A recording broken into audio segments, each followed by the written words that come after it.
Welcome to the Platinum Agent Podcast, where gold is just the beginning. I'm Renee Ruth, top producing agent, global real estate educator, and, believe it or not, a 2025 Grammy nominee. But today I'm here to help you hit the highest level in real estate. This is the Agent to Agent podcast designed to help you grow, scale, and reach platinum status in your business. Expect powerful strategies, expert insights, and real conversations about what it takes to dominate in real estate. And of course, I'm not doing this alone. My co-host Joshua is here too. He may not talk much, he is a dog after all, but he's got a nose for success and a talent for keeping me on track. So if you're ready to stop playing small and start thinking bigger, hit that subscribe button and let's go platinum together.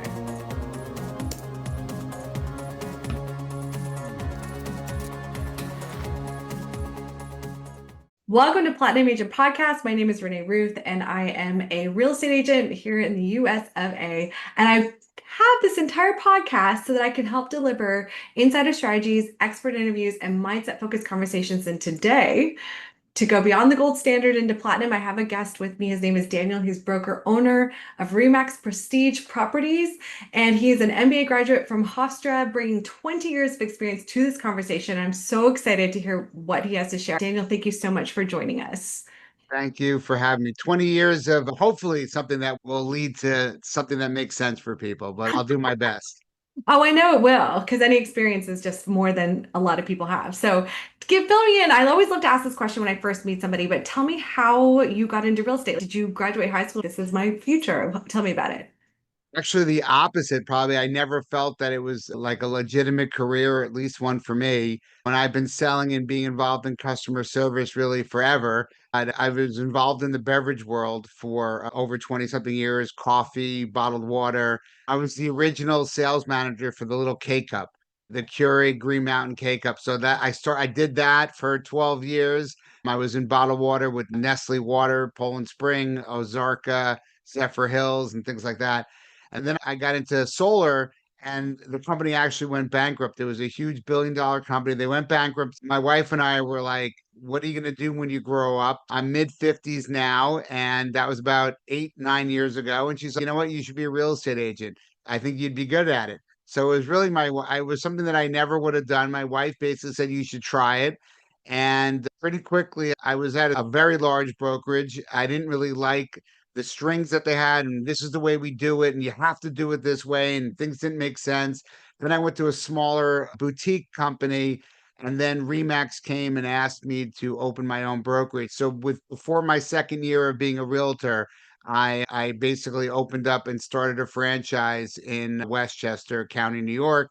And I've been doing it. Almost in my ninth year. That's amazing. So within 2 years, you launched your own brokerage. That's incredible. So what you highlighted, what inspired you to actually launch your own? Very similar to other jobs that I've done. I like smaller organizations where I can be me and do things that make sense to grow business is what's better for me. I was at a big name brand to start. It was probably more of my mentor or the person that I came with was like there was just too many things that I was learning what not to do because I would see, oh, I don't want to do that. And so I learned in my first two brokerages how I wouldn't want to treat people. And so I want to be fair. I want people to be able to make money. I want to be able to coach and mentor people and provide as a broker, I want to help agents with their business plan. I don't want to be stealing from them or taking more than what my fair share is. And so I actually I probably do about 60 to 70% of my firm's business because I really built a brokerage so that I can be left alone and do what I want to. And I do help mentor and coach my other agents. But it was really more so like I didn't have to pay splits. And when it was like, it was the rules that I'm only governed by what's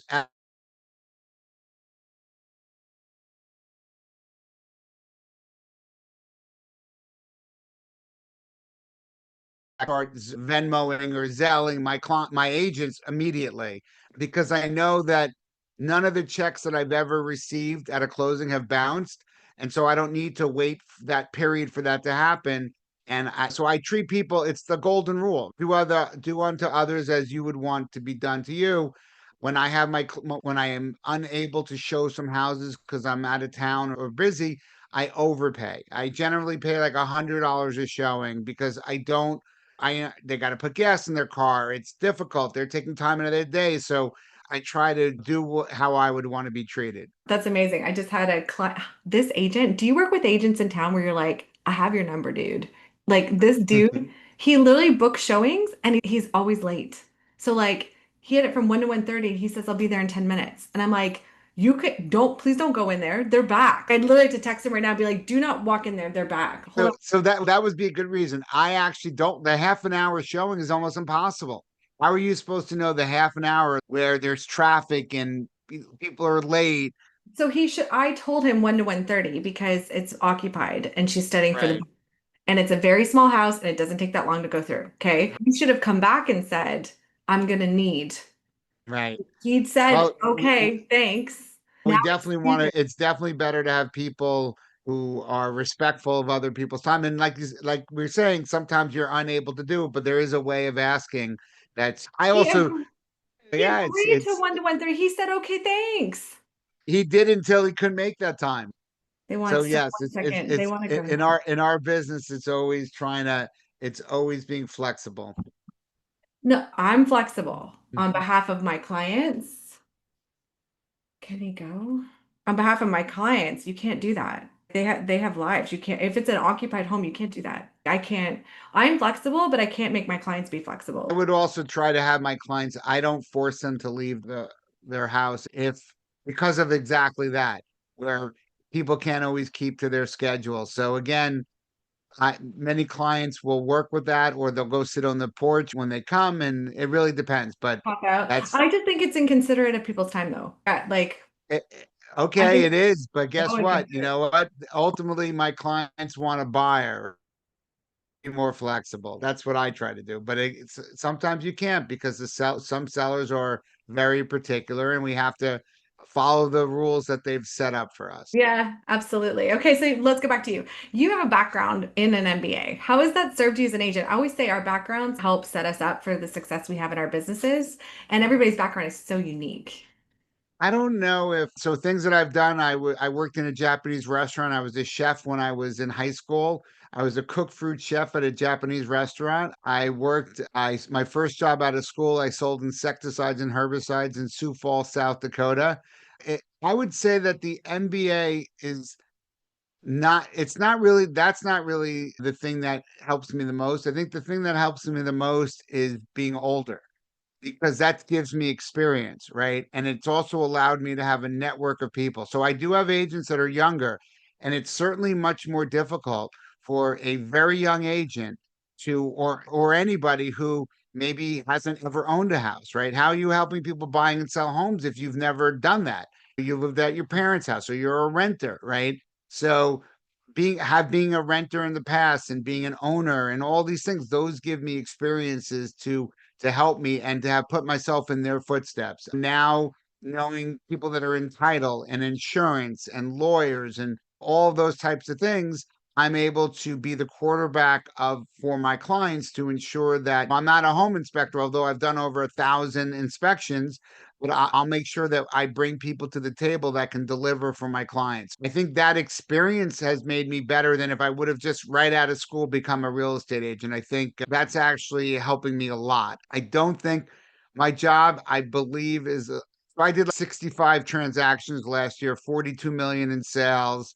Me knowing the architectural style, how high the ceilings are. Yes, those are slightly important, but less important. I think our business is much more about relationship building and about understanding. And we're probably a psychologist much more than we are an architect, a designer, and things like that. It's how do you there are ebbs and flows of the process to buy a house, right? Where between if it's one person, that's one, but they're couples many times. And so one wants to do this, one wants to do that.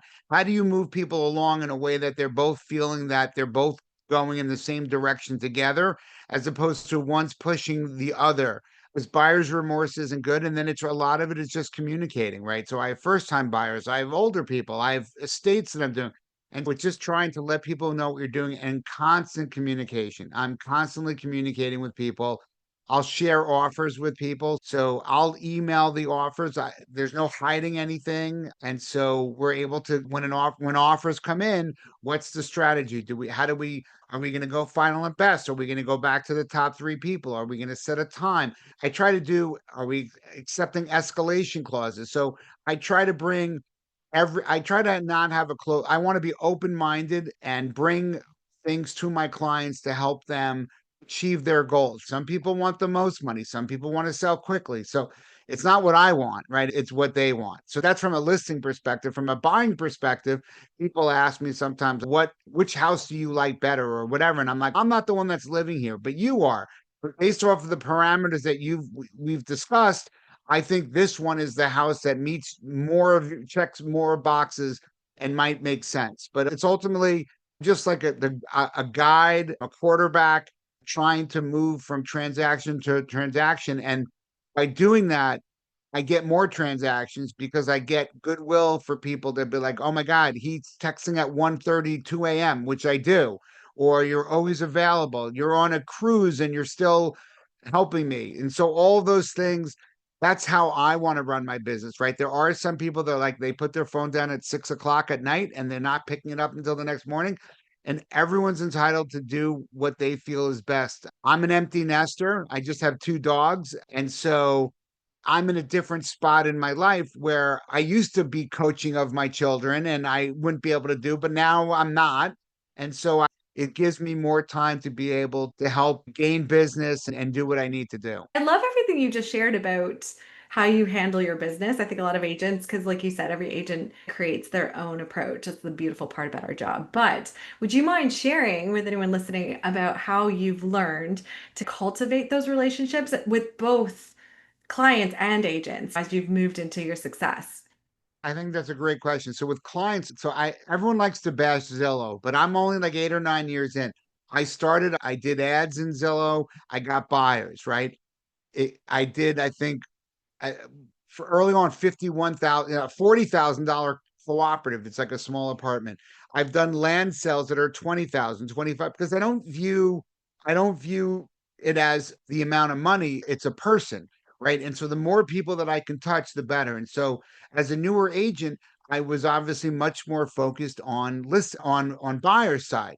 And then I think by my third or fourth year, I did 52 transactions and exactly 26 were listings and 26 were on the buy side. My view is I always find it funny when people say I'm a buying agent or I'm a listing agent. I'm like, could you even say that? In my view, I'm just an agent working with people and sometimes and buyers become sellers and sellers become buyers. And so I last week I think I had 6 closings and I had a double dip one day because they sold their house in the morning, they bought in the afternoon. And that's what happens. And so I've been and I had someone else, I'm selling their house and they're moving to Florida. And I referred them to an agent in Florida who sold there was like a pretty large commission check that was wired to me this morning. It's always about thinking why are you selling? What's your plan? Where are you going?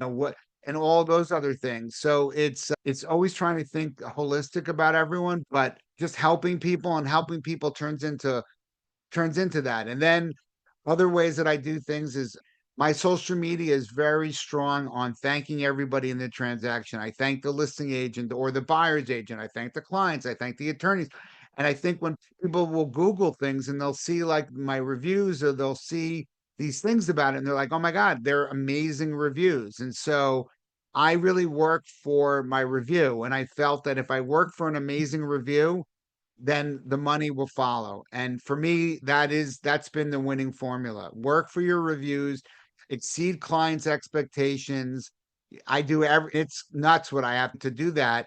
I had a closing for a client. I think my commission was $8,500 and I lent him $41,000 he was a 94-year-old man that was evicted from his place, that there was a court order. I actually had to go to open court and stop his foreclosure.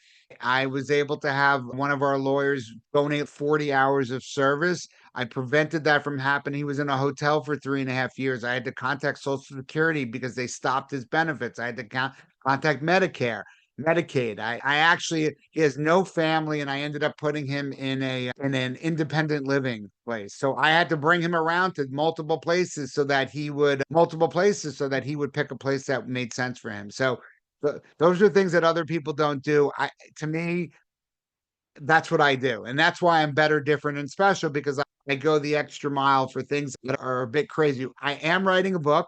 That 94-year-old's is my last chapter in the book. Right now, the book is about 14 chapters, and my wife is editing the book. She refuses to let me print the book until her final edits are made. But it's basically the adventures of a real estate broker, because as we do our job, crazy things happen. And this is just a story of some of the snippets of some crazy things that have happened along the way to the closing table. That book, I'm sure, will get read by many agents. Like, Funny, because my family thinks no one's going to read the book. But you know what? I tell them they can be the naysayers that they want. That I'm doing it. I know that the people that are in the book are going to like it, but ultimately, I think it's anecdotal and it's a fun thing to do. So we'll see what happens. we learn from experience, right? That's how you learn how to do your job better is from other people's experiences. So sharing those are perfect. Yeah. How do you use those experiences then with your team, like to help them to keep sharp in the market? I really view our job as independent contractors. So we actually don't have a team. My whole brokerage is are all independent contractors. There's no team. Could two people align and form a team? I don't know why you would want to be a team. Technically, they could still be two agents working together and splitting everything, right? I do have people, I work with people on deals. We're not a team, but basically the people, how do I explain? Is a lot of coaching and mentoring. People can shadow me. We can do phone calls together. I actually have no office meetings. I think I've had one office meeting in 9 years. And then I'm like, that didn't really go the way that I wanted it to. So we don't have it. I, Different agents, it's you get what you put into it, right? Some people are full time, some people are not full time. Some people beg me for my open houses, right? So every week I send out a thing saying, I have a lot of open houses. Who wants to do my open houses? Some don't. If they don't want to invest their time, I think open houses are fantastic because you go there and who goes to open houses? People looking to buy homes. And some of them don't have agents. They might hire you. Some of them might have agents that they don't like. And they might say, you know what? You were nice and you weren't pushy. So when I do open houses, I don't have a sign-in list. I don't, I, my card's there. If you want to take my card, you're welcome to. I'm not hounding you. I probably did more in the first couple of years. Now I don't because I've actually found that I get probably more people that take my literature and then call me 6 months, 1 year, 2 years later. They're like, I really like that. We weren't really looking back then, but I came to your open house. I liked you. Can you help us sell a house? Can you help us buy a house? So that's how I've been doing it recently. So it's certainly better. I've never door knocked. I don't make cold calls. I've never done that. Me either. I didn't build my business on any of that because I don't like it. I always say, don't do it if I, you don't like it. and I agree. And I don't like office meetings. Like, especially with everyone being independent contractor, I can't tell them. And what if, so I do a lot of my coaching and mentoring is one-on-one phone calls. My agents share with me their offers and I'll read the offers. I'll make sure. And then I'll say, oh, how about, or people will call me. Okay, we have a multi-bid situation. This is who my client is. What are your suggestions? I'm like, okay, does it make sense to waive the appraisal contingency, the mortgage contingency? What things can we do?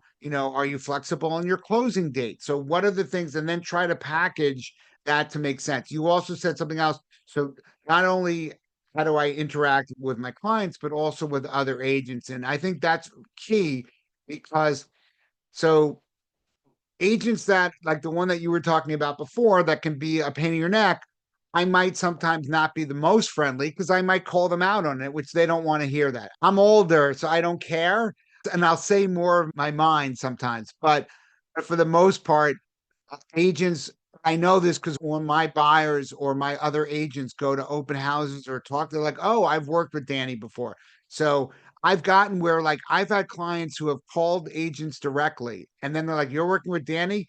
you need to go through Danny. Danny knows what he's doing. So because I get deals done. And so ultimately, like last week, I had an issue where there was a leaky faucet at the walkthrough, and it was totally something that they were supposed to do.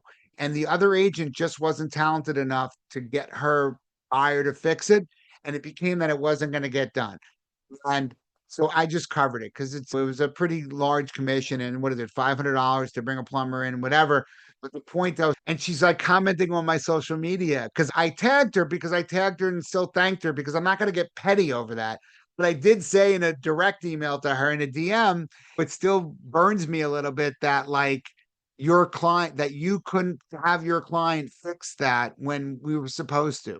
But I didn't, I said it because that's me. I want to be able to say it, but I still was very polite in my social media post. And I was just like, you have to be the best you that you can be. And so that was an example of being annoyed, but not bothering the person. So she's not going to say anything bad about me because ultimately we got the deal done. And I didn't hold it up and I just covered it because it's always better turning the other cheek is always a better thing, right? Than to get muddy in the water with petty things. I think that social media is a very touchy thing with agents because what you put out there really actually represents you, not someone else, right? So when an agent is out there talking bad about another agent, 9 times out of 10, they're going to look at that person talking rather than what's being said about the other person. And I'm always cautioning agents. I'm like, don't, if you have beef or issue, take it up with them directly and leave it off anything else. So good on you for the gratitude. I tell agents that all the time. Just be thankful. Just show But gratitude to everybody. yes, and that is those are my social media posts. And so here's an example. There's a house in my town that I'm selling for so much money and more money than what it should appraise for. But my post will never say sold $275,000 over list. I would never say that because it's sticking to the people. And I don't want to make the buyer feel bad. I don't want to make the other agent. You know what? They wanted the house. That was their bidding strategy. This is still America. They're allowed to do what they want to do. And why stick? And when you say, oh, because you could argue, if I write sold for $275,000 of a list, maybe I did a bad job pricing the house. So I always see that. Why would you say that? And why do you stick it to people? Like, so I never talk about how much over or whatever. I don't think there's anything to gain from that. And in the end of the day, like you said, so it's besides that it's the Remax, it's my Remax and I'm the broker of, but it's my name, right? And so ultimately I have to be accountable for the things that are out there on social media or the things that I say in my reputation. And I only have one reputation. And so I certainly do the best that I can for people to know. And again, in this world, in real estate, you don't do I like the double agent and dual agent, and it does happen, but generally there are people on both sides. So, everyone should be respectful. You move it along, you're open, you're fair, because you don't need to have a winner and a loser when we sell a house. You're allowed to have winners, all winners, right? And so obviously the seller wants more and the buyer wants to pay less, but ultimately there's going to be a meeting of the minds that makes sense for both of them. And then if I represent a seller and another offer comes in over the top, right? Before we're in contract and someone spent money on inspections, I pay back, I reimburse for the inspection. I'm like, listen, it's not their fault. They did everything. You've chosen not to move ahead with them, right? It would be different if they did the inspection and didn't want to move ahead. And I felt that, and it's me, right? So it's my job to talk to my owner and say, this is the right thing to do. And then, because again, they might want to buy, but that having agents know that when they're working with me with my house, that I'm going to be treating them fair and honestly. And that's how I want to be. I love that because I actually was very curious about the mindset approach you have, and you highlighted a few of those things. But what mindset and habits do you think have driven or will drive long-term success for an agent?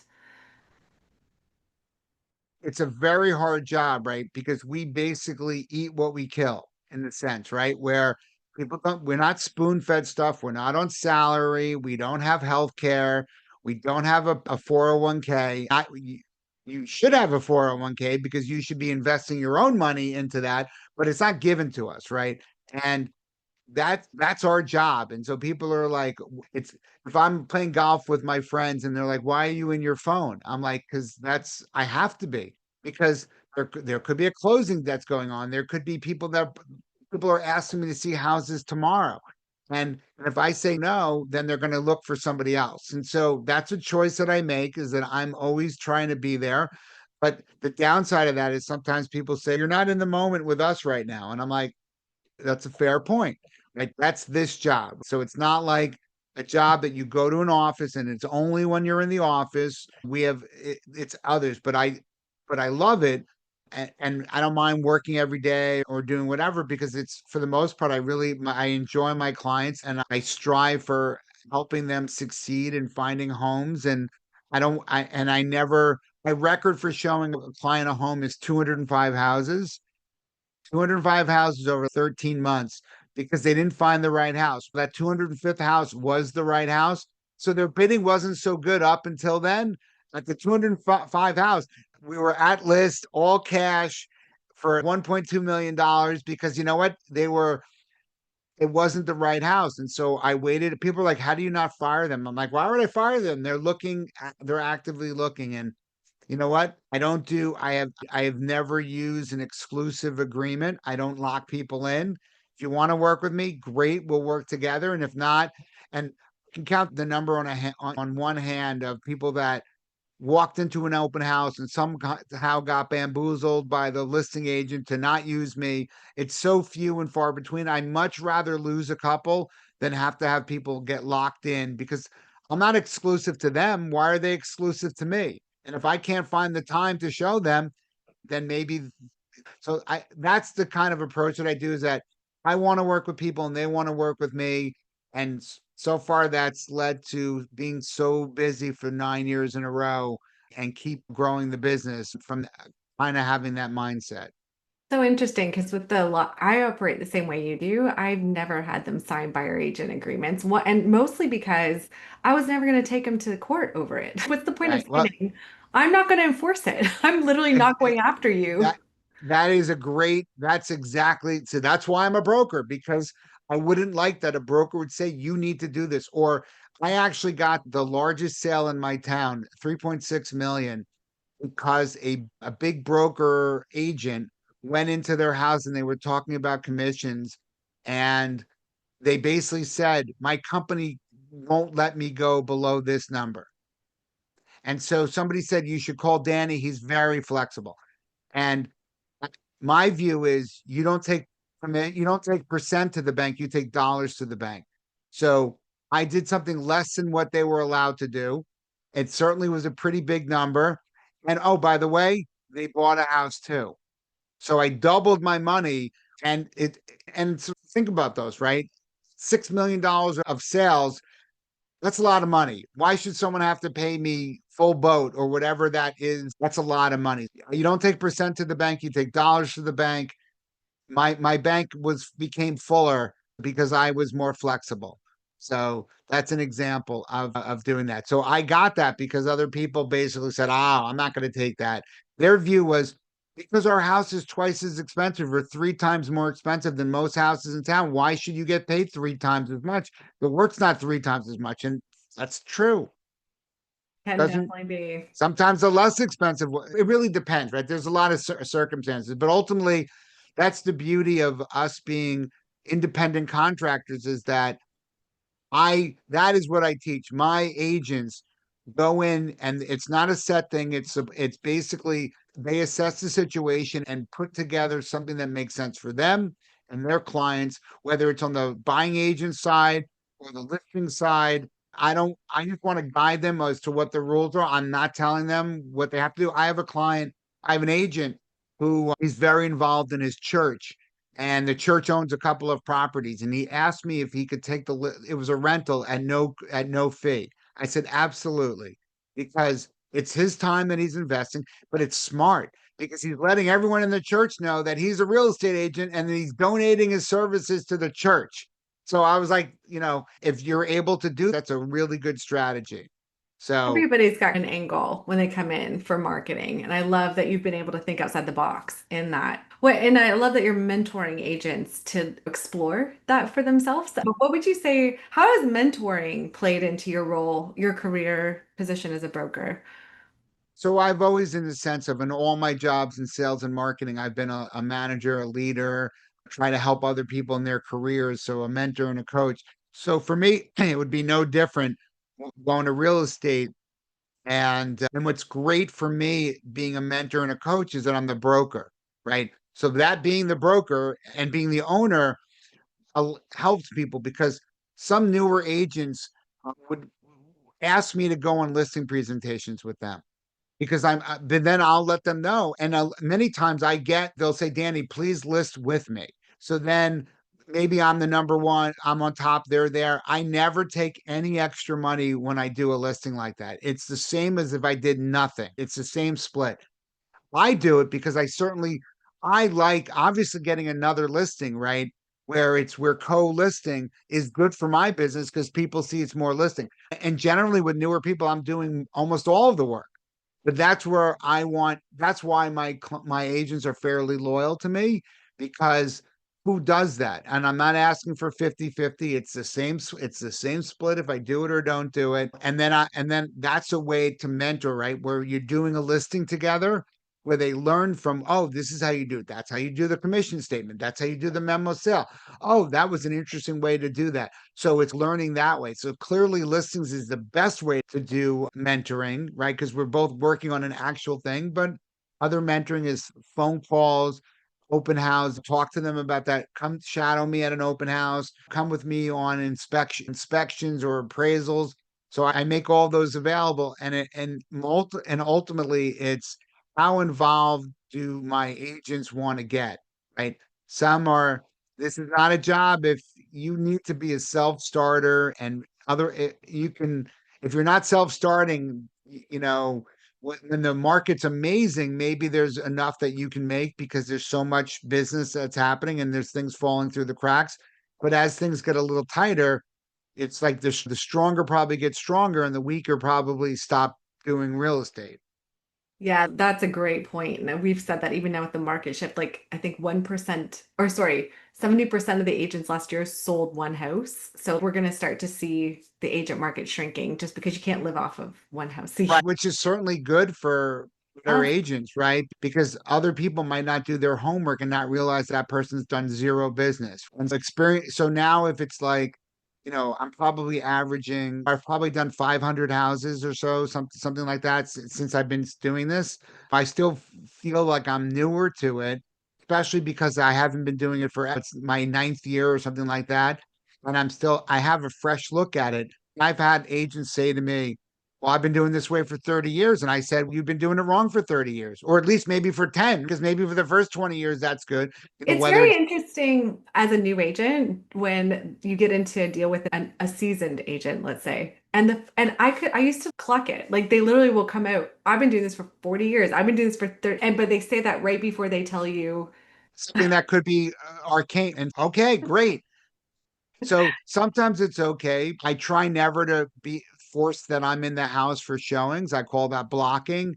But some people, but so if they do that, and then you can't ever get there, and they're like, "We've done this for 40 years." I go, "Yeah." It used to be that you would have to go to the storefront real estate location in by town to go get the key to then go open up the doors. We have lock boxes now. We have lock boxes and electronic locks and all these other new cool. There's this thing called the internet that actually helps people see houses as well. How do we incorporate technology into doing it? I'm also a little different. I don't have an admin.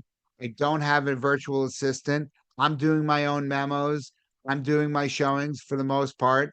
And I don't need to scale. Like everyone says, scale is the word in real estate. I guess as I get more, I'll scale maybe by doing higher price houses, maybe, but I don't want to scale for the sake of scaling. I want to provide great customer service. I feel that, and I don't do any budgeting. I don't budget. I don't think, oh, I did 65 deals last year. I want to do 10% more this year. What I did last year is no bearing on what I'm going to do this year. All I can do is block and tackle, right? Having a podcast, writing a book, posting on social media, sponsoring events, investing in Zillow, investing in Realtor.com, investing in ways that people are going to call me and say, client appreciation. I do a Thanksgiving gift to my clients every year, thank them and appreciate their business. And then those things help having them give out my name and my business card or my digits or whatever so that I can help other people. So that's how I want to do it. Just like you, never door knocking and never making a cold call. So I love those ideas. So this has been so insightful. I'm so thankful you've been on. I have one last question for you. sure. Everything that you've said, what piece of advice would you give a new agent starting in today's market?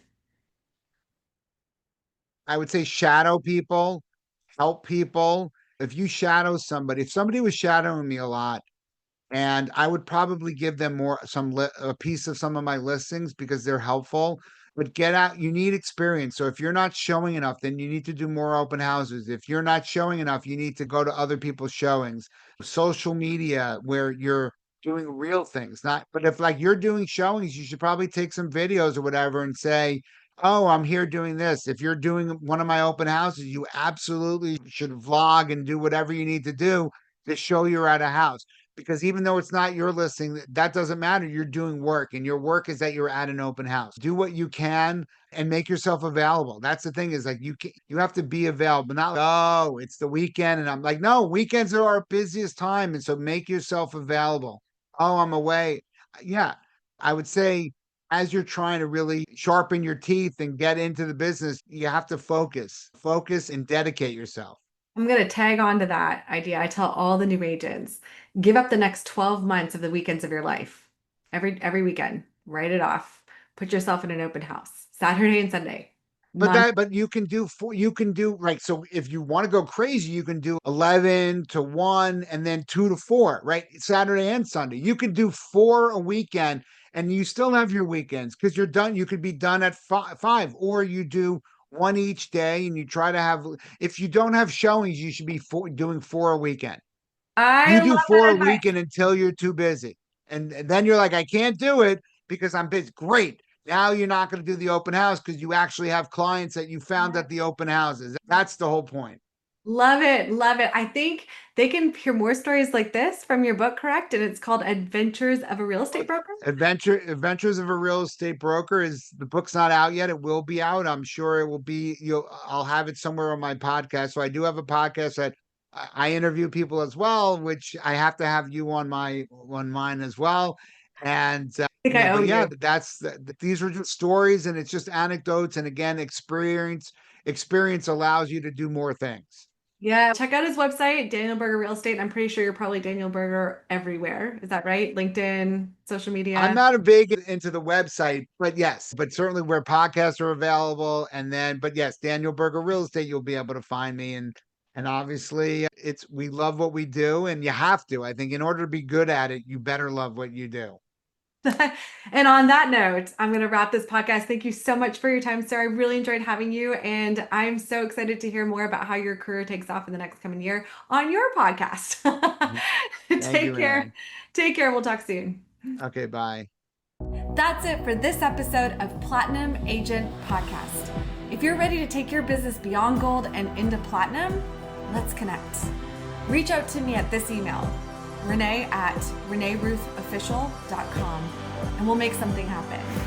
Don't forget, hit subscribe because Joshua and I will be back with more insights. Until then, go platinum.